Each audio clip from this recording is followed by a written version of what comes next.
Good morning everyone, welcome to Priyansh Academy. इस session में हम डिस्कस कर रहे हैं जो एमएसएमई के जो नया क्लासिफिकेशन आया है उसके बारे में। एमएसएमई का जो नया क्लासिफिकेशन आया है उसको लागू किया जाएगा। बजट जो है 2025 में इसका अनाउंसमेंट हुआ है और 1 अप्रैल से जो है ना वो इसको लागू किया जाएगा। देखो इसमें बात करते हैं अपन। एमएसएमई जो का जो क्लासिफिकेशन जो है ना वो 2 बेस पे किया जाता है। एक तो निवेश के आधार के ऊपर, इन्वेस्टमेंट के बेस के ऊपर, और दूसरा किया जाता है टर्नओवर के आधार के ऊपर। एमएसएमई की जो कैटेगरी है उसमें 3 कैटेगरी को शामिल किया गया है। माइक्रो एंटरप्राइजेज यानी कि सूक्ष्म, स्मॉल एंटरप्राइजेज यानी कि जो है ना वो लघु उद्योग, और जो तीसरे हैं मीडियम एंटरप्राइजेज जो हैं हमारे पास में मध्यम उद्योग। 3 तरह के उद्योग जो है इसमें शामिल हैं।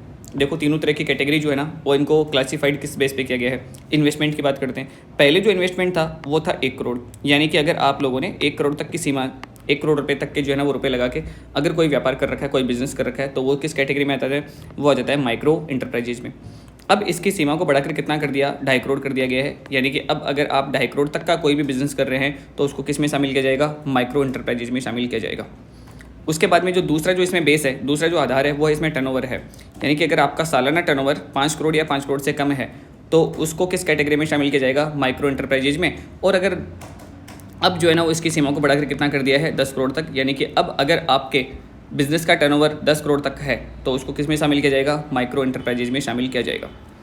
नेक्स्ट जो है ना वो है स्मॉल एंटरप्राइजेज। पहले यहाँ पे इन्वेस्टमेंट जो सीमा थी वो थी 10 करोड़। अब इसकी जो इन्वेस्टमेंट जो लिमिट है वो बढ़ा के कर दी है 25 करोड़।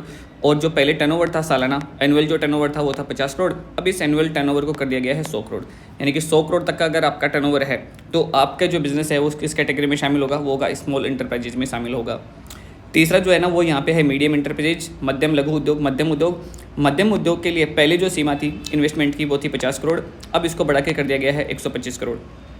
और जो टर्नओवर था वो था पहले 250 करोड़। अब इसको दोगुना करके और कर दिया गया है कितना? 500 करोड़ कर दिया गया है। यहाँ पे ये वाला जो आपको जो रिवाइज जो लिमिट है ना इन्वेस्टमेंट की वो याद रखनी है, और दूसरा जो रिवाइज जो है ना जो टर्नओवर लिमिट है ना वो याद रखनी है। ये बड़ा आसान है। अगर अपन रिवाइज लिमिट की बात करें इन्वेस्टमेंट की तो आपको इस तरह से याद रखना है 25, 25 और 125, यहाँ पे एक पॉइंट लगा देना है। तो ये वाला जो है ना इस तरह से याद रहेगा। ये वाला जो टर्नओवर लिमिट है उसको आप इस तरह से लिखेंगे 10, 100 और फिर इसको कितना से करना है? 5 से मल्टीप्लाई कर देना है तो 10, 100 एंड 500 हो जाएगा। ये जरूर से याद रखें। ये जो क्वेश्चन जो है ना वो आगे वाले सभी एग्जाम में जो है ना इंपॉर्टेंट है। जैसे आरएस मेंस के लिए इंपॉर्टेंट है, यूपीएससी आईएएस के लिए इंपॉर्टेंट है, और यूपीपीसीएस जितने भी एग्जाम होने वाले हैं सभी के लिए जो है ना ये क्लासिफाइड जो है ना वो बहुत इंपॉर्टेंट है। तो इसको जरूर से आप याद रखें। Thank you, all the best.